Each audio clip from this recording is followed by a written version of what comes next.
रायगढ़ में एक बहुत बड़ा धनवान व्यक्ति रहता था। लोग उसे सेठ धनी सेठ कहते थे। उस सेठ के पास प्रचुर मात्रा में धन संपत्ति थी, जिसके कारण उसके सगे संबंधी, रिश्तेदार, भाई बहन हमेशा उसे घेरे रहते थे। वे उन्हीं के राग अलापते रहते थे। सेठ भी उन सभी लोगों की काफी मदद करता था। तभी अचानक कुछ समय बाद सेठ को भयंकर रोग लग गया।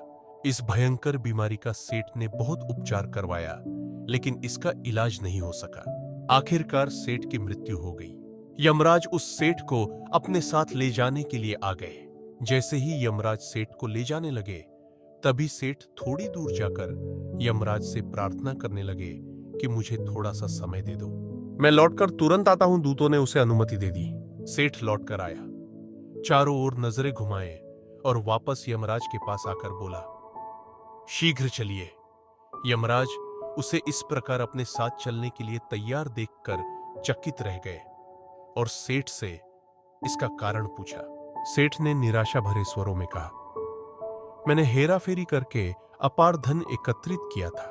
लोगों को खूब खिलाया पिलाया और उनकी बहुत मदद भी की। सोचा था कि वो मेरा साथ कभी नहीं छोड़ेंगे। अब जब मैं इस दुनिया को सदा के लिए छोड़कर जा रहा हूं, तो वे सब बदल गए हैं। मेरे लिए दुखी होने के बजाय ये अभी से मेरी संपत्ति को बांटने की योजना बनाने लगे हैं। किसी को मेरे लिए जरा सा भी अफसोस नहीं है। सेठ की बात सुनकर यमराज बोले, इस संसार में प्राणी अकेला ही आता है और अकेला ही जाता है। इंसान जो भी अच्छा या बुरा कर्म करता है, उसे इसका परिणाम स्वयं ही भुगतना पड़ता है।